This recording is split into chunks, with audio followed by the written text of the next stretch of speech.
is it like this? Instead of hate, it should be love, we invite it. You don't agree, then you're the problem that we're fighting. Open up your mind, stand up, become righteous. Why? Why is it like this? Instead of hate, it should be love, we invite it. You don't agree, then you're the problem that we're fighting. Open up your mind, stand up, become righteous. Is that to this?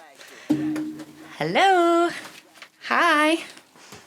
Hello and welcome. We have started. I thought you were just going to say nothing. Frozen. Thanks for coming. Just say thanks for coming. That's going to make no sense to anyone. Yeah. Anyway, we'll carry on. Today's episode is on narcissists. Narcissism. Narcissism. We all know a narcissist. Or do we? Are we the narcissists? Is it narcissistic to say that somebody is a narcissist? Is it hard to say narcissist? Is it hard to spell it? Yes, oh my God. I must have like multiple different spellings across all the different things that I've done preparing for this. Can we just say narc? Can we just refer to it as a narc? But that is a undercover police. Oh, goodness me. You narc. Narcissist. I'm good. A very self-obsessed person. Maybe stick with that. I think it's a really interesting topic that we do because you already have quite a lot of work that you've done on this subject in the form of a poetry book. Yeah, not just poems. It was just a collection of short stories. Well, whatever take anybody wanted to go with on the subject of narcissism. And that was just about exploring it, really. So we should say from the off, a narcissist can be male or female. Oh, definitely, yeah. There is no gender inequality here in narcissism. When I first mentioned that we were doing this topic, it was to a male, and he straight away was like, can I just point out that it's not just males? And I was like, oh, of course. And in this book, we got stories about females and stories about males. Definitely, yeah. They're just as common as each other. Mm-hmm. Yeah. So how did you go about making this? Because it's not just solely your work, is it? You've almost collated. It's an anthology. Curated. Yeah. Oh, I love the term. Yeah, it takes me back to my GCSE anthology. I don't have to remember this one off by heart. Yeah, no, not at all. Well, I'd put a status up on Facebook about something like when you spend your life looking for the one and you end up with a degree in narcissist personality disorder, some kind of jokey meme. And the response to that, there was so many comments, like from so many people. Yeah. Just saying like, oh my God, babes, you know, I seem to be a magnet. And that just sparked off a lot of curiosity within me because I'm thinking I'm a magnet for these, what I would say, whether it's narcissist, but toxic men. I mean, I've done a lot of reflecting since then, so I'm talking now like kind of where I was at then. It's hard, isn't it? Because when you're in a relationship, it can be quite easy to label the other person as a narcissist if they're not considering your feelings and all these different words. And I think remembering that you have no ability to diagnose your partner in any sense of the word, even if you're a diagnosed psychotherapist, it is not your place to diagnose or really anything like that about narcissism. However, what your responsibility is keeping yourself safe from them. But that in itself is is the task. Do you know what I mean? If you attract people like that, it's really hard. So I know it's really easy for a lot of people in relationships to be like, oh, he's a narcissist or all this, blah, blah, blah. Maybe he is. Leave that man. Yeah. Leave that woman. Heal. They will not change by you telling them because this is a form of insecurity, the deepest form of insecurity. Yeah, and trauma. So, yeah. Yeah, and this is the thing, isn't it? We don't want it to be a witch hunt. We also don't want to kind of invalidate anybody's experiences at the hands of a narcissist or a toxic person because people can be dangerous at the end of the day, can't they? You know? Definitely, yeah. And these traits, you may experience some of these traits yourself. It doesn't necessarily mean that you are a narcissist. Yeah. That you have narcissistic personality disorder. That doesn't necessarily mean that. It's very similar to when we talk about ADHD in terms of the traits to narcissism aren't unusual things. when they're at an extreme Yeah. level that they're problematic and they're impacting on your behavior and they're causing problems in your life. You know, Definitely. that's when things become a disorder or become the need for that label. Yeah, definitely. appears. There's certain professions that need an aspect of narcissism in your personality. To be a pilot, Yeah. to run the country, you need a certain aspect of yourself of, Yeah. I can do this, I'm a leader. People just, do you know what I mean? To want that responsibility and that sort of power, to me, I don't know. I like doing what I want to do, but don't follow me if you don't. Oh my word. I joke like that all the time to my kids. Like, do not use me as your role model. Like, Yeah. So some of these traits you may have, and it doesn't necessarily mean it's a bad thing or that you're a narcissist. Some of these traits are useful in your life. And going back to the relationship side of things, when we were saying about you've always got that choice to walk away or, you know, that option, that was the thing that I was most curious about in my relationships was why am I experiencing this what I perceive as a cycle, you know, the similarities, but B, am I a narcissist? Because I think at that point, had somebody called me a narcissist or something, perhaps it had been suggested, and then you start to think, don't you, well, it takes one to know one. Oh yeah. So, you know, Yeah. and that's what I mean by a lot of reflecting, that in terms of relationships, you can think, oh, that was problematic. They were like this, they were like that.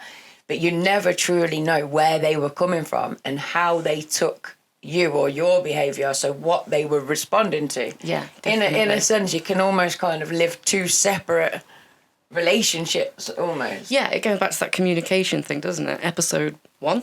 Yeah, episode 1. This level of narcissism can almost stop you having that. Like I said, it comes from a really deep part of insecurity, and it's a defense mechanism so that you don't realise and actually take on board how horrible you actually think that you are in this Yeah, world. the pain. I mean, Yeah. when I started kind of working out, well, what is narcissism? Because for the book, I wanted to be able to introduce it, what it is, and then obviously put these stories together.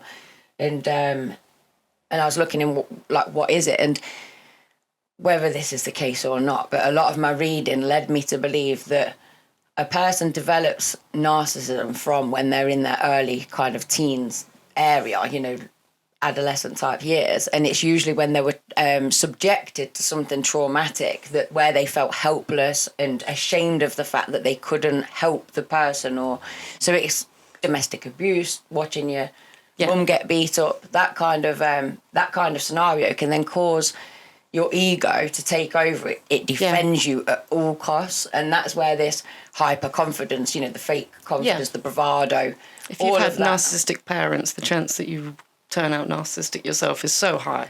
I mean, this is the other thing of why I find it so interesting. When I've spoken to people before and said, oh, I'm ADHD, they've gone, oh, and which one of your parents is a narcissist then? Because there seems to be such an... My dad. My dad. And I mean, I'm sure there's going to be people listening to this that can relate to that immediately, that there seems to be this overlap between the neurodivergent community. Of course there is, because we're all neurodivergent if you're narcissistic as well. But it doesn't necessarily mean that one of your parents were narcissistic. Yeah, if no, you of have course, ADHD, just to be clear. Yeah. My dad is, though. Anyway. Well, this is the thing. We're going to go through what it takes to be a narcissist. Find out why I'm now a narcissist. Yeah, can you imagine, like, just like, oh my goodness, I'm actually a narcissist. Well, the scale of narcissism, what we don't realise that's on the other end, is self-esteem. So if you've got no narcissistic traits, then you've got a real poor level of self-esteem, and that's not good for anyone. And that's where you find me hanging about. I'm down that end. So that then is why you get... Because, again, with some of the social media groups that I'm in, I've seen women put, why am I a magnet for a narcissist? And they are ADHD groups. But if they've got low self-esteem, then it's those two extremes, opposites attract once again kind of thing. Yeah, definitely. You get that thrill. You get that, because a narcissist at the beginning is... Oh, they woo you, yeah. Because you wouldn't be with them if you weren't good enough for them. So they will put you on that pedestal. They'll make you feel like you're as good as they are until you start calling out maybe some of their behaviour, going against maybe a lot of or even wishes. Sorry to interrupt, but even sometimes, like, if you start to show more power than them, or, you know, become more popular, they have to bring you down a peg or two. Almost intimidating, because again, it cuts at that insecurity of I'm not good enough. So suddenly you're not seen as the same as them. They were an idiot to have fallen for you, and they will do everything to convince you that this is your fault. This isn't working because of you. And all your faults will be told to you, but this is but don't tell them that. Tell them theirs.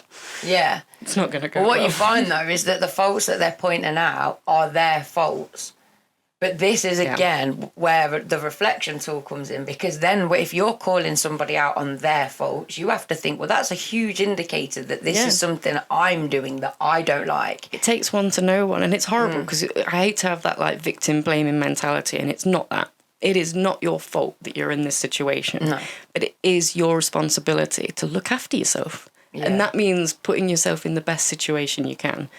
And maybe we should bring into that right now the trauma bond aspect of things, because that's what makes people stay in these relationships, isn't it? The trauma bond. So it feels like love. Definitely. The first few weeks of any relationship, it's dopamine, it's adrenaline. With this fancying people, when you talk about like the honeymoon period, it's exciting, it's really fun, because the brain chemicals that are happening are dopamine. It's these things that are rewarding you. You're like, yes, I need more of this. It's adrenaline. It's getting your heart pumping. You're excited. Eventually, after I think it's around 3-month period, you start to form oxytocin. That's the chemical that starts to replace these. A lot of people with ADHD will start to think the relationship is going bad because that spark has gone. It's not gone. It's different chemicals that are happening. So by the time that oxytocin has taken over, you then have a connection. And this oxytocin is what's formed when you have a baby. Yeah. It's to make you keep that person alive. It's a evolutionary process. It needs to be there to keep us alive. I forgot evolution word, and I forgot everything else I was saying. That sounded so clever as well. No, you were saying about the fact that the trauma bond, So by the time the oxytocin kicks in, has that person manipulated you enough? Has that person made you feel safe? Because it doesn't matter by that point. If you've not broken up by that point, the bond has been made, and that is this oxytocin. So you're either in love with this perfect person, this great relationship, or you are stuck. Do you know what I'm thinking? Or it feels like you are stuck. All of a sudden, I'm like, this episode needs to be like, here are the red flags. And if you see them, there is no excuse. You need to run. Do you know who's really good for red flags? Is that Lala Let Me Explain. And I'll put the link on the thing. She has a great book. Her whole platform is about spotting red flags from narcissists and in the dating pool. She's amazing. And her kid has ADHD. Yeah. She talks a lot about it. She does lives. She has like an online community. She's great. So we'll cover it, I'm sure, like as in great detail. And this is the thing as well. I mean, we're talking about narcissists. There's a debate as to whether a narcissist is even a kind of term that can be used, isn't there? Because a narcissist cannot recognise they are, so they are never going to seek help as such. I've only ever learned more than that. A narcissist knows they're a narcissist. They have to. Yeah. Yeah. That is what makes it so hard to work with a narcissist. They might not recognise it as that term, narcissist. Yeah. But they are aware of the amount of manipulation, the amount of like the relationships aren't that strongly connected. They have to. There's something that has to be there to feel like the connection's there. It's really. They're aware of how they are in this world. Yeah, and that's the thing. I can see that awareness actually, because I'm trying to put that into context with certain people. But then it's kind of like it's still steeped in that lack of acceptance that there is anything wrong. Exactly, and that's that ego again. Yeah. Blocking them from ever like reflecting, and a typical part of a narcissism is they cannot reflect on their own behaviour. Because after I released the book, there was 2 separate people came to me, both saying, "Oh my God, I think I'm a narcissist." One of them I didn't know very well at all, so I wouldn't be in a position to comment. But the other one, I would be in a position to say, you definitely show narcissistic personality traits kind of thing. So we started talking about it. We must have literally been about not even 60 seconds into the conversation, and he was like, I don't do that. And it was almost like the conversation Really immediately began to shut down. So yeah, and I just thought, well, there is that hint of knowing that something's wrong. Yeah. But yeah, I mean, is it genuinely a medical term then? Can you go Yes. to the doctors and get diagnosed with narcissistic personality disorder? Narcissistic personality disorder is a diagnosable thing. How often it is diagnosed is another thing. Because you can't, really, you're just giving someone a label for being not a very nice person. Yeah, that's the thing, isn't it? Are they just selfish and, not very nice? Being a morally? narcissist doesn't kill you. It can hurt someone else.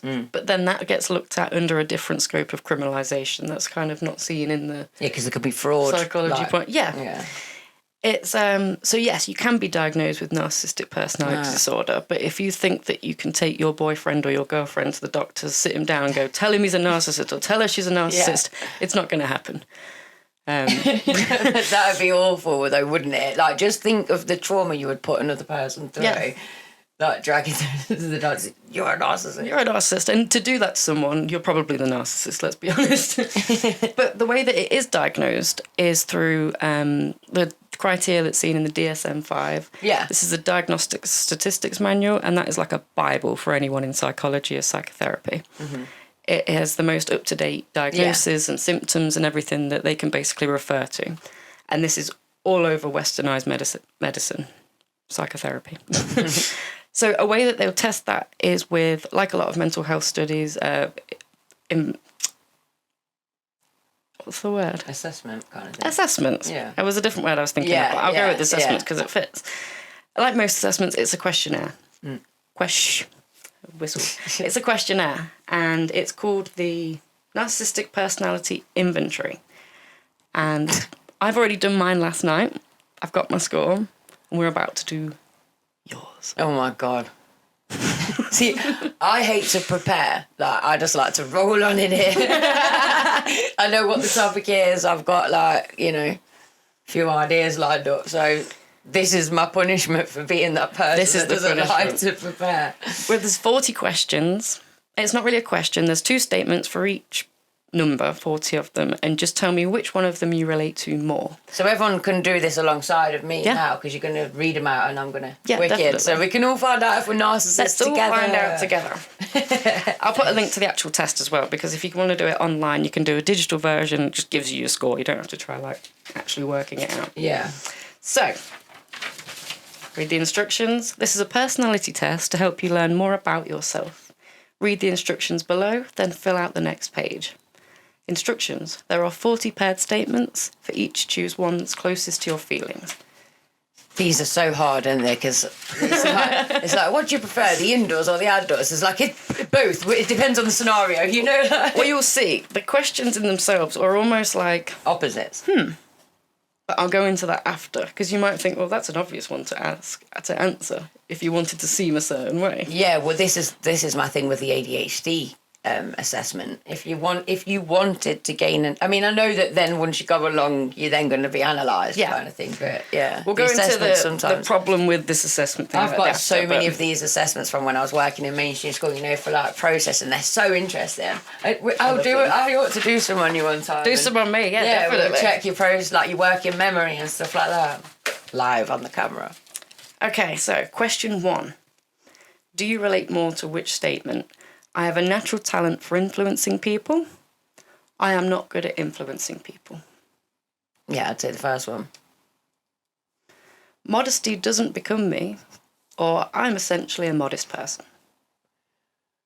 I don't know, because I'd like to think I act with an air of being moderate, whatever the full word is, but...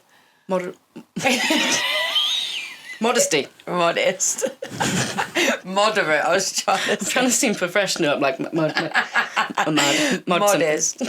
Yeah, but I think my confidence probably would put me more towards the other category that modesty bestows me, or whatever it was. Doesn't become... Yeah. What you'll find is that you'll relate to both of them. Yeah, it's just about trying to understand which one do you relate to more. Yeah, and more try and contact that deep voice, the one that controls the most. Yeah. Rather than, I know it's like, well, I know that it shouldn't be. Ignore that voice. Yeah. Ignore your superego. Get in with the id. What does that actually... So, next one. I would almost do anything on a dare, or I tend to be a fairly cautious person. Oh, God. The first one. You mentioned this the other day. Yeah, that's so easy because I'm just like daring. I'm trying to stop that. I want to see my 40th birthday and I'm getting too old to be doing stupid things. Before she comes up with that, think of a few dares we can make her do before she quits. That can be my thing. Bucket list before I'm 40. When people compliment me, I sometimes get embarrassed, or I know that I'm good because everybody keeps telling me so. Oh, God, no, the embarrassed thing in terms of it can't be I know I'm good because everyone keeps telling me so. I've had to learn to accept a compliment without going, I like fish. Let me know when you figure out how to do that. Well, now what I say is, that's very kind, thank you. I've like basically learned a statement, you know. And yeah, just roll it comes out. off awkward as well. I'm just like, thank you. Yeah, like, happy birthday. I always get it with clothes. I like clothes. And every time, I'm just like, it's from Primark. You don't even need, why do we even say where it's from? Just the only thing I can, thank you. yeah, Thanks. no one cares. And it's always Primark from like under my- 5 years ago. Like, Yeah. they're going to be able to get this old holy jumper. Number 5. The thought of ruling the world frightens the hell out of me. Or if I ruled the world, it would be a better place. Definitely, if I ruled the world, it would be a better place. I can usually talk my way out of anything, or I try to accept the consequences of my behaviour. Well, I could talk my way out of anything if I chose to, but I'd definitely accept the consequences to my behaviour, so it's got to You're be quite that one. disciplined and stuff like that. Well, I'm just so like, justice. I can't lie to save your life. Yeah, exactly. That's why I don't come prepared. I was saying that earlier because if I came with any level of preparation, they'd suddenly be like, you'd know. Yeah, we can't do any like acting bits. It's just like, what? I don't, what? What's going on? Sheldon Cooper. I prefer to blend in with the crowd, or I like to be the centre of attention. Oh, God, I'm worried I'm going to be coming out as a narcissist here, but I like to be the centre of attention. Wouldn't that be funny? You wrote this book and then... But then explain why I keep attracting them. It's like, no, you're the narcissist. I will be a success, or I am not too concerned about being a success. Oh, my God. Well, I want to be a success, yeah. I'm not successful at reading. I've realised. I have got my glasses here, but... I'm no better or worse than most people, or I think I'm a special person. Well, I think everybody is special. So it's got to be the I'm no better or worse one, isn't it? I am not sure if I would make a good leader, or I see myself as a good leader. I'm not sure I would make a good leader because A, I'm too soft. I've been leaders in the past and I fail. A, I'm too soft. B, I do everything myself. And C, I don't want to be a leader. I don't mind being at the front of like a little crowd. I follow the rules because if it goes wrong, it ain't my fault. Well, mine's more just like I'm a bit of a responsibility phobe.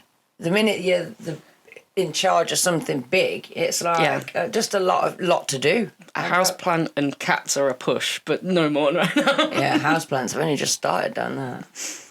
My plants are like gripping on for life. Now the sun's come out as well. They're like, please, try watering us, please. I'm assertive, or I wish I were more assertive. I'm assertive. I like to have authority over other people, or I don't mind following others. Orders, sorry. I mean, even the one before, I was thinking, I still wish I was more assertive in certain situations, even though I just said I'm assertive. And that one, I'll follow all rules if they make sense. What was the options again, sorry? I like to have authority over people. No. I don't mind following orders. No, neither. Literally neither. It's definitely not that I like to follow orders, but I would definitely not like to have authority over people either. So let's think of something. You're about to hold an event for a different human design. Would you rather be the one telling everyone what to do, or would you rather hand that off to someone else? Hand that off to someone else and I'll take the orders for sure. You've seen me go to pot. I need to follow those. You know, sometimes it's like, tell me what to do.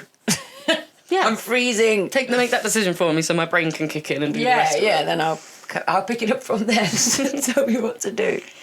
I find it easy to manipulate people, or I don't like it when I find myself manipulating people. Yeah, definitely the last one. I wouldn't like it if I found myself manipulating people. Don't you think that's interesting, though? It's not like I don't manipulate people. It's almost given like, look, this is a human trait of survival. Yeah. You've learned to do this, especially like if you've a troubled household growing up. You learn to be manipulative to get what you need to survive. Yeah, you might not realise you're even doing it, so I do like the way that's phrased. I think that's a quite a more common trait in female narcissists as well. Oh, yeah, emotional. Well, manipulation through sex. Through emotion and like, the sexual image and stuff like that. We've heard many men say, haven't we, like when a woman cries, they feel like, oh God, that's the argument lost then. And it's also not a way to look at an argument of winning or losing, but it can be seen as a tactic that's a little bit manipulative, whether it's being used that way or not. But then interestingly, I've read that narcissists do not like tears because they're a form of weakness. So the worst thing you can do is cry in front of a narcissist, because then they'll be like disgusted at your behaviour. Well, it's the idea of admitting that someone like me could cause anyone to cry. What do you want about? Yeah. I'm the best person. The fact you're crying right now is because it's over nothing. Yeah. I refuse to admit that it's anything I've done. I was just sat here. Who's been in that relationship? I insist upon getting the respect that is due to me, or I usually get the respect that I deserve. Yeah, that last one, I do usually get the respect that I deserve. I always say to the kids in the classroom, if they disrespect me, I'm like, do I ever treat you like that? Or do I ever talk to you like that? And it just makes them think. I think that's a really good thing. I don't think I've ever been asked by a teacher. I was just thinking that, like, a teacher asking us to reflect on their behaviour. Wow, teaching has changed since I got a kid. Since I was a kid. I wish it could change. I wish teachers were allowed the flexibility that I can exert in my classroom. Definitely. It'd be a much better place. Like we answered for that question. I don't particularly like to show off my body, or I like to show off my body. I like to show off my body, to be honest. It's always been a thing that I've thought, why? I was thinking it the other night. When women say, oh, wear it for me, ultimately it's like, well, you don't. Like, I know you're wearing it I do wear stuff for me, but I also wear it because it makes me feel good. But why does it make me feel good? Because I know I look good. Who says I look good? Other people. Do you get what I mean? It's like when you really do get down to the depths. When you really do get down to it, some people. But I feel like that's an insight into how you maybe get your self-esteem in that sense. Well, I mean, to be honest, ever since I was young, I've just always loved really vibrant outfits, clothes, fashion, and I was overweight when I was younger, so I probably covered up a lot more. But then not when I was younger, when I was like 17 to 23 or something, when I was really unhealthy.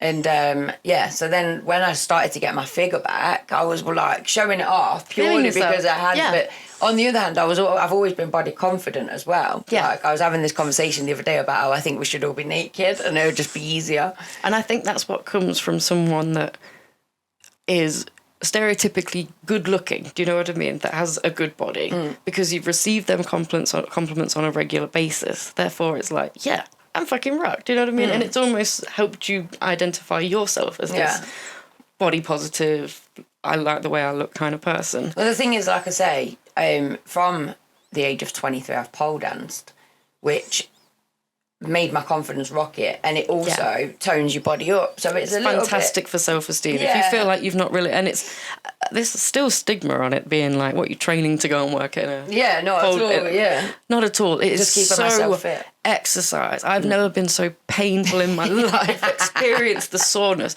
bruises in places that just can't be described, and burns. I mean, like the burns and the pinching of the skin. Yeah, it is so painful. So and I think it just ties into, again, liking that attention, that. And the thing is, because it works well for you. One of them was already a bit of an attention seeker, and it's not that I am an attention seeker. What it is when I was very young, it would have just been an impulsive urge to act out and just express whatever was on my mind, what I was thinking, what I wanted to do. And that was well received. You get a good response. It was laughed at or whatever. I've made friends through it. You were nurtured by other people's responses. So nowadays, if somebody calls me an attention seeker, it can be quite hurtful, because I don't actively go out there thinking, oh, I'm going to go and seek attention. But if a song comes on, I'm the first one jumping up on the nearest wall and being like, "Way," you know. Yeah.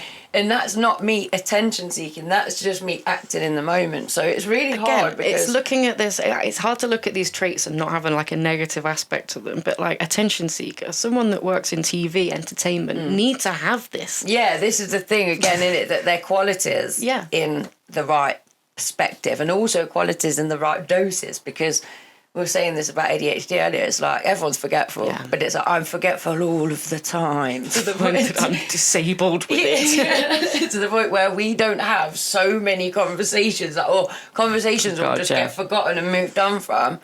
But neither of us will really remember, and then it's just that's the end of that as well. And if you saw the last episode with Jim, where he's got people working for him that like just you were doing this, this is where you were, or like we need that person. Yeah. That person that just throughout our lives, like, I got you, don't worry, you forgot that. But, you were doing this. Filed away in this. Right, we're at 16. Okay. I can read people like a book, or people are sometimes hard to understand. God, that's a really hard one, isn't it? Because, no, I think I feel like I do know what people want because I can read energy really, really well. But they are hard to bloody understand because quite often the response isn't what you expect when you think, but I can tell that you're this, that or the other, or that I'm on the right track, and your response. So I'd say I can read people really well if I had to pick between, because I know what they're getting at. I know what you mean. Yeah. If I feel content, I am willing to take responsibility for making decisions. I like to take responsibility for making decisions. If I feel competent, I'm willing to take. Yeah, that's... Or I like to take responsibility for my decisions. Yeah, no, if I feel competent. Like, if someone else is the expert, then obviously you seek their advice, don't you? Yeah, definitely. I just want to be reasonably happy, or I want to amount to something in the eyes of the world. Gosh, both of those, because it's like in terms of financially, I've always just been like, as long as I'm happy, and I'm so grateful for, the life that I've got and all that. But my legacy is to make a global impact on what we're doing with the brain and everything. So I suppose I'd be telling the universe the wrong thing if I didn't say the second one, the global impact one or whatever. Impact in the eyes of the world. My body is nothing special, or I like to look at my body. I like to look at my body. Yeah. I try not to be a show-off. I will usually show off if I get the chance. Yeah, so I try not to be. Even in conversations, sometimes I'm chatting to somebody and they'll be telling me like this, that and the other, and I'm thinking, I also have done that or do that. But I know now through experience that you don't make friends by... I still talk too much. A lot, but it's hard though, isn't it, to be like, me too, and you don't realise that you feel like you're making this connection stronger, but you're just like, enough of what you said, me too, and it's like, okay, to them that's what you're doing. It's not that you're doing that, but I've realised through experience that to other people they feel like that. Counselling training is the hardest for that. People are like, you're practising with other students and they're talking about stuff, and you just want to be like, me too, what do you do about that? And you're not supposed to be doing that right now. You're supposed to be, and how does that make you feel? And then not getting your brain distracted like by suddenly thinking of all the things that they're triggering up. Training to be a counsellor with ADHD, it's hard. You're like, right, I've got to hit these certain points throughout this whole conversation and listen to them and reflect to them and help them in somehow. And you end up just being like, did I do it? Am I over? Kind of like when I first started doing this podcast. I forget the camera's even here now. Yeah, that's what it is. All my chin's giving me away. Lying. I've pulled some great faces already this episode. We'll be zooming in. I always know what I'm doing, and sometimes I'm not sure of what I'm doing. Well, I'm very, I'm purposeful. Whether that amounts to anything. So I'm going to go with I always know what I'm doing. But, with that purposeful action, I do sometimes, I'm, oh my God, what am I even doing? Yeah, I'm in the other category. I don't go lie. I have no idea. Like, with certain things, I've got, like, enough of idea to, like, go ahead with, like this. Do I know what I'm doing? No. I learnt to water ski when I was 12. Still, I cannot admit to myself that I can do it. But every time I go to my stepdad, with my mum and we'll go to water ski. And every time I start off in the water, just like, I can't do it. And then I'm up and I'm like, oh, I can do it. And I have to like remind myself every time. I cannot just learn that I know how to do this.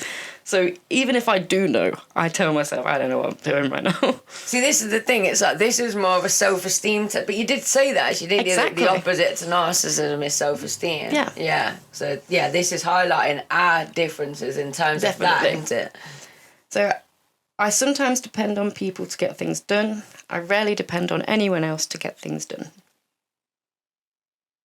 I'd say I rarely depend on anyone else to get things done. I mean, I am very grateful for my network that do It's that term rarely, isn't it? It's like, yes, I've got these people that I know will help me, but generally in life, I know if I want to get something done. Yeah, I'm out there doing it, trying to pull it together and get it done.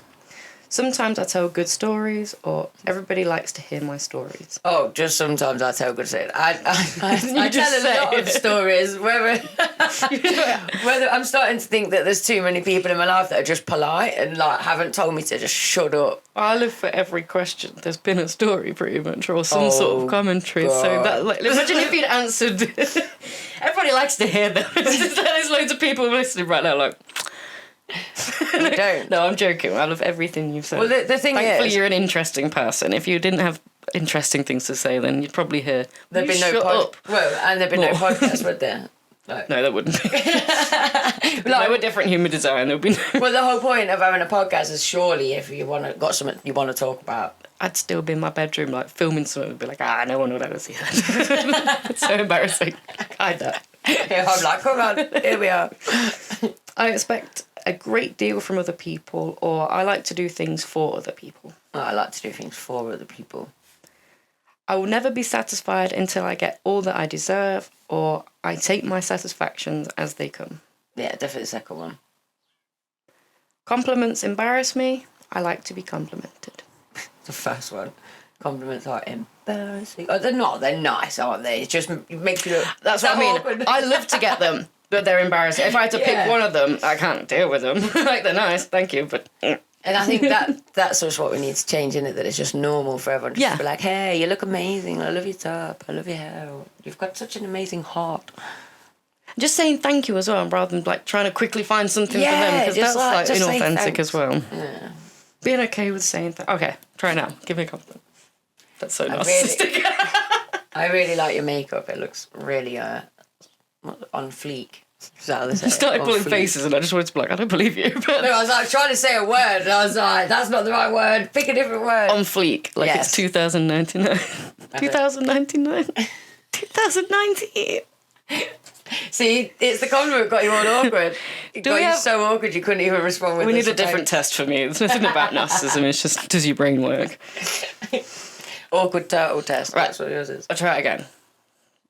Your makeup looks fantastic today. Thank you very much. You're welcome.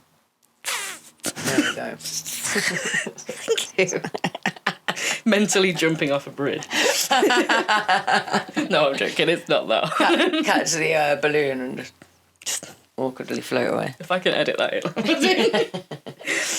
I have a strong willpower, or power for its own sake doesn't interest me. I have a strong willpower. If there's something that I want, genuinely want. I have a strong will to power. That's what I mean, sorry. no. The opposite. I realised I might have missed out the word as I read it. It made a different question. It's a good job I repeated it, but Just giving you narcissistic scores for no reason. She wants to rule the world. I don't care about new fads and fashions, or I like to start new fads and fashions. Fashions?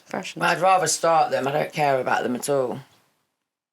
I clearly don't start them though. Like, No, that's it. I just literally dress in whatever. You can't start much when you buy stuff from Primark. It's like, I don't seen even. that. I don't buy my clothes. I just like go through hand-me-downs. I buy the odd thing for an occasion that I need to buy something for. But My mum's bosses, like, they've got way more money than me, and there's stuff they chuck out. I'm like, that's not brand new. yeah, I'll have it. I like to look at myself in the mirror, or I'm not particularly interested in looking at myself in the mirror. I wouldn't say I'm particularly interested in looking at myself in the mirror. Not particularly, or like to. No, I'm not particularly interested. It's like we start this podcast sometimes and I'm like, oh my God, I've not looked in the mirror for like hours. I know, same. I go to edit and I'm like, you could have just brushed your hair. Yeah, it's like one bit at the back, like. I really like to be the centre of attention, or it makes me uncomfortable to be the centre of attention. It doesn't necessarily make me uncomfortable to be it, but it's like going back to that thing that I don't seek to be it. So, because it doesn't make me uncomfortable, I would have to go with the other one. Yeah. It's not that I really like it. Like, that's the thing, isn't it? You're being forced to pick one that you're more to, and it doesn't mean it's... Yeah. I can live my life in any way I want to, or people can't always live their lives in terms of what they want. Oh, see, that's a hard one as well, because I'm a massive advocate for building your life the way that you want, but you've always got to compromise. I think I'd have to go with you can live your life in any way you want to, because again, if I sway one or the other. If you were to think of like the amount of cases it would happen, are there more of this than... I'm seeing it as like a bar in the middle with the both options, and I'm like pushing it to one side or the other. That would actually be really more useful if I did that on the electric, on the digital one. Being an authority doesn't mean that much to me, or people always seem to recognise my authority. Being in authority? Being an authority doesn't... Yeah, that doesn't mean that much to me. I would prefer to be a leader, or it makes little difference to me whether I am a leader or not. Yeah, see, it makes no difference to me. I mean, it's one of them that if I had to stand up and be the leader because we were suddenly in a position where there was a load of neurodivergence and nobody knew how to take the reins or wanted to take the reins, I'd be like, it's okay, guys, I've got this. But, you know, like... It's not a preference, but if I had to, I'm capable. I'm going to be a great person, or I hope I'm going to be successful. I hope I'm going to be successful. People sometimes believe... Does that I'm going to be a great person... Because I'd prefer to be a great person that's successful. Is that what it's asking? No, you're either a great person or you hope you're going to be successful. Yeah, like, I am a great person. Yeah, that's not what I mean.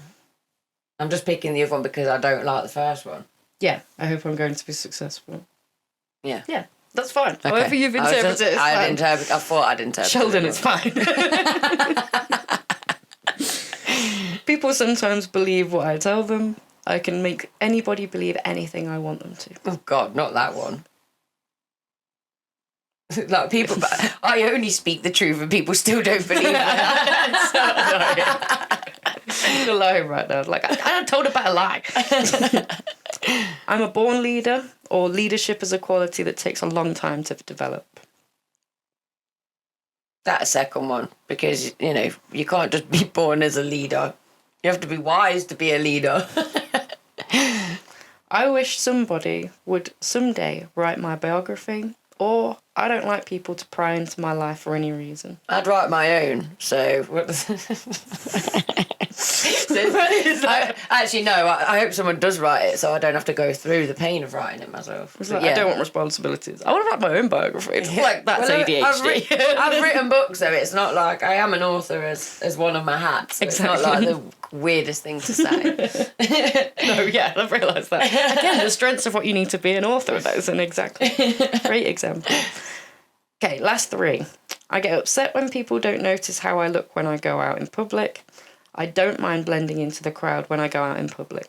See, it's definitely not that I get upset, so it'd just be the other one, because a lot of the time I'll probably wish I blended in like, but I just look like a scruff. Being okay with the scruff is a part of like just growing up, I think.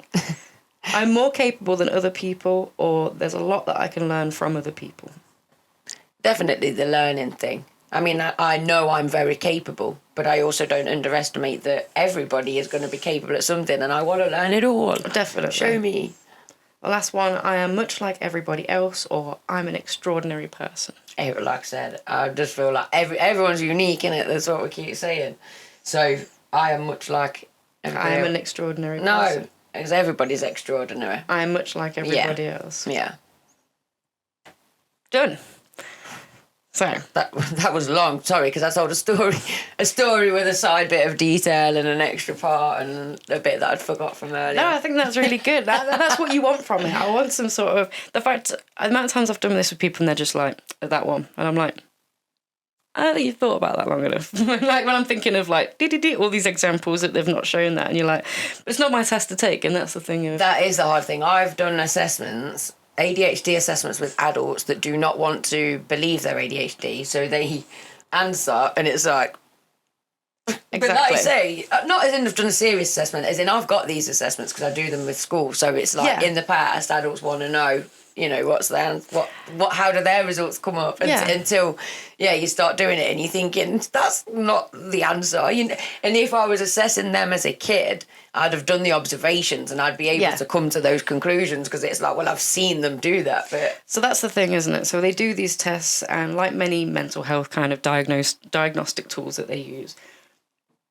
any study that uses questionnaires to get data falls victim to unreliable data, because they can get demand characteristics, meaning that people answer the questions in the way that it stereotypically looks better to them. They want to... And what kind of person does that the most? A narcissist. Exactly. So these kind of tests might not be the best thing to understand how much of a narcissist someone is. However, being carried out by a psychotherapist, or like you said in your work when you're doing these assessments with people, you use other knowledge as well. You don't rely solely on these answers. Yeah. You can almost take more from how they're answering it. Depending on what you've seen, you can think, so you answer a question more like that. That builds your perception more than they're just straight answers. So, in a way, I'm taking peace from this, that despite my answers might come up with high narcissistic tendencies, in terms of you hearing me like battling with those answers and knowing what you know about me, you would come to the conclusion that I'm not suffering from a narcissistic personality disorder. When you watch this back, you can see that I'm looking at you trying to, and you're like that, and I nod, and I realise I shouldn't nod because it looks like you're giving the right answer, and it's not. I'm just, I know that you're coming to the right analysis of your own behaviour. Yeah. So we're going to go score this. It'll take a little bit and it'll just be boring to watch me score it. So we'll pause it and come straight back. But before we do that, what do you think you've scored? It's between 0 and 40. I think I'll be towards the higher end. Actually, that's probably a little bit vague, so I'll give you a bit more detail of where people sit. Yeah. So generally, let me write this down. I want to be making sure. An 8 and below is considered very low self-esteem. Okay. I believe it's... Very few go above 25. Oh, God. What? And that's like high self-esteem? That is verging on to, I think it's called low-level narcissism. Oh, no, I'm worried I'm going to be a low-level narcissist. That starts going on to, like, full-blown narcissistic personality disorder. So the average is around 15.10. See, I wonder whether some of my narcissistic traits could then be why I'm a successful ADHDer, because where I overcompensate in certain areas allows me to overcome the struggles in the other areas. Exactly. But yeah, we'll see. Because like I said, did a lot of soul searching. I actually wrote a poem as well about, well, it was more like of a rap about narcissists, and I did say, like, some people say it's me, and like trying to work out what that connection is, kind of thing. And in this poem I say I can't be a narcissist because I'm genuinely confident. It's not fake. So and that's where I've always kind of been. I'm not faking a confidence like on a pack of cards. If you this see isn't what I mean. Built out of insecurity. This is built on security. But then I've got a very, very low self-esteem in just certain areas. It's like that spiky profile thing. Yeah, definitely. So yeah, we'll see how that looks in terms of narcissism. Yeah, we'll do some. As we click, we'll be back here with some answers. Okay. 3, 2, 1. Woo! Magic. Look at that. If only life was so simple. That would be so. That's the superpower I need. We talk about ADHD superpowers. That would be the one that I need to just make stuff happen. I bought a Harry Potter, the time turner, because there's not a Harry Potter film fan or book fan. I have all the things. No, I'm not gonna. I'll be obsessed. To all the fans out there, hey, I've got a time turner, but there's this one thing that Hermione has, and they're like, how is she getting to all her classes and doing all these things? And it's this time turner. And that was like the one item I bought because it made me feel like, come on, you can have control and over this. You can get a grip on feeling like you're always running behind. So I'd relate to Hermione, is that what you're telling me? Like her real... Well, she's got her self. time turner because she's a complete nerd and wants to study everything that she possibly can. She wants to say like double classes. Right, okay. So I don't know whether you'd be on She's that the line. boffin. Yeah, she's wicked. I love them all. Not at all. Sure. I have the same big hair if I brush it out of some plaits. So, I know, have your score. I'm like, oh my God, get on with it. I'm so nervous. Lindsay has no idea what her I score is. I feel like to start off, I think it'd be funny if I give mine. Yeah, definitely. I want to know what yours is. So as we mentioned, 8 below is poor self-esteem, 25 and above, narcissistic. Anywhere between 20 and 25 is when you start seeing maybe that familiar boyfriend we remember or that girlfriend that we had that was very self-centered, maybe a bit immature, a bit selfish. Those kind of like a low-level narcissist. I've been called all those things, so I'm just literally like, okay. Don't necessarily need a diagnosis, but also probably not going to kill anyone, not likely to be a psychopath. So, my score is 5. No way. I am a shell. I'm a shell of a human. Mate, I mean, to be fair, like getting to know you properly over the last few months, it's made me realise how low your self-esteem really actually definitely. is. Yeah. It's not something I don't know about. I'm very aware of it. And just becoming more aware of it doesn't mean you can fix it. You can't just... But I am trying really hard. And actually, there's been I'm trying to remember the milestones that we hit with this because if I actually take time to reflect on them, I do feel like... And it comes back to the compliment. Someone says, oh, you're getting really good at editing now. And I'm like... Thank you. Like, I know I'm not... like anywhere near my idols yet, but I need to take on those compliments because that's what's gonna actually help and self-compassion. It goes back to that thing as well that master was an amateur once, and I think we're so worried about being judged that we're not the best at it. And like you say, you've got idols, so you know what the best looks like. Yeah. And then when somebody compliments you, you feel like you've got to kind of go, oh, no, you've not seen the best, though. Yeah. You know? And I feel like I put the unknown on like a pedestal as if like so out of reach when generally it's not. And I did it with driving. If you have ADHD and you feel like you don't concentrate enough and therefore you won't be very good at learning to drive, there's too many options. What's happened there? That red bit's just sudden. That's just sudden. Oh, it's moving. It's just now. the new bit of recording, don't worry. Sorry.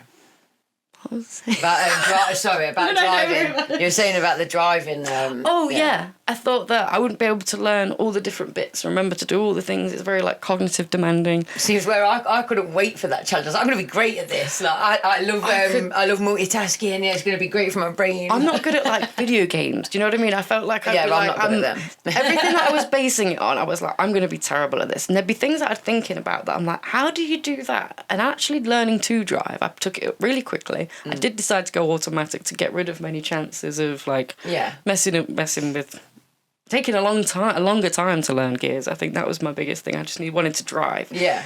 And I'm one of the best drivers of people that I know. I'm really good at driving. I've passed first time and I'm bigging myself up now to put my self-esteem up. Because you would not have done that a few episodes ago. You were still apologising for being here. Like, sorry, we're back. Sorry, we're back. Oh my God, I can't believe we're here. You're still letting me come round. Now you're like, I passed my driving test first time. And this is the thing, the moral of the story is low self-esteem. You can have low self-esteem and still be achieving things and still getting out there and doing it. You recognise how much of a mountain low self-esteem can make a task look or an achievement look, and it's not. It's just about just have a go, get started. Who cares if anyone thinks that it's embarrassing or it doesn't work or if you fail? And if I can learn this is what I'm hoping we can share with you. And then you can have high self-esteem too. Yeah. The thing is, it does hurt when somebody lashes out at you about your work or, gives you a negative comment, regardless of how high your self-esteem is. It still hurts and it still has a massive impact. But my biggest thing is if we can build self-esteem, then people with high self-esteem treat others with esteem at the end of the day. Definitely. We don't try and bring other people down because we've got no need to. Hurt people. Yeah. Healthy people. Heal people. Yeah. So it does come back to that kind of healers heal. Yeah, healers heal. So now we know that I'm a 5. The average is a 15.10. I'm really worried about what mine's going to come back at now. You are 17. Oh, thank God for that. That's that's stable. It's a nice score, isn't it? Yeah, I was concerned that it was going to be more narcissistic, and then I'd be thinking, gosh, maybe I have got a bit more kind of reflecting to do. So that is a relief, actually. I think, that's a really good score. Yeah, That's a healthy self-esteem. It's healthy, and for someone that wants to, make a career and actually like try and go viral, guys. Come on, like, subscribe, share, all that stuff.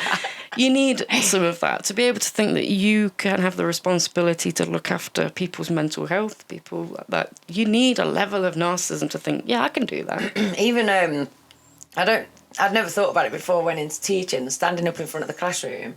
I get really, I think I've said it before, I get really hot and I sweat, and then I strip off as I'm teaching, I'm literally down to the t-shirt by the end. But it's because you're kind of on a stage. Yeah. But I enjoy it. I do enjoy it. I get a kick out of all of that. And that's what I meant earlier as well about, it's not that you're an attention seeker, but the attention, I can handle it, and you can make it work for you. Yeah, somebody's got to do these roles. It's not like when we were talking as well about special people kind of thing. Yeah. It's almost like everybody is special, because even if your role is to support the person that's making the change, that is still your role, and that role is so important. Like, the person can't make the change without their supporters, and so... Fully agree. So that's a good score. Yeah. Maybe we'll do another one. There's the dark triad test, and that tests for narcissism as well as machiavelliance and sociopathy, I think. Yeah. Psychopathy, one of them too. So, well, there's the triage, isn't there, where if in your teens you were a bedwetter, an animal torturer, and a fire starter, and most people, when you say that, are at least one of those. Yeah, if you those things in their teens, but those three things, then like the amount of people that you knew that used to like burn buildings on fire, like just set things, like when you were at like the in the phone box, people would like set lighters and stuff, and I would be like, what joy do you get out of that? See, I was a fire starter. You really? Yeah. What? None of it's ever appealed to me. Yeah, like as soon as I was old enough to understand it, I suppose, or whatever, but from at the age of about 11 or 12, we used to go to the shop and buy matches, and then we'd just I hate matches. Yeah. I started smoking and hated like that. I'd be like, can someone else light it for me? I started off being like, the lighter hurts my fingers. And I don't know, don't start smoking. Yeah, especially if you're that much of an... I didn't even like it. Don't light fires. I remember being like, still like going back, like, what are you doing? So we're on the opposite end of the self-esteem spectrum in terms of... Well, I feel like you're very much almost centrist, almost just right centrist. Yeah, well, in terms of if narcissism's that end, but in terms of me and you, we're definitely proving what we said, that I'm the confident one. Like, come on, let's go. But then when it's stuff's like, what do we do? I can be the one that's like, it's okay, guys. I think we've got this. One second. We balance each other out. Yeah. Maybe that's a good tip. If you're ADHD or any kind of personality type, you're extroverted, whatever, finding that opposite in a friend and having them be like almost a role model, let them, and vice versa, bring them into your world. We could be encouraging a more diverse. Yeah, let them like give them your strengths, because we've got a friend in our group that we call the clipboard queen, and she will always organise everything. That's great for me, because that's not my strength, thank God. It's like the fantasy of the... What are they called? Fancy dress. The village people. Oh, yeah. There's someone in there that can do everything. I can't believe I just sang village people. Yeah, I've dressed as them. Okay, so she's not a narcissist. Yes! I should be more of a narcissist. See you next week. Bye!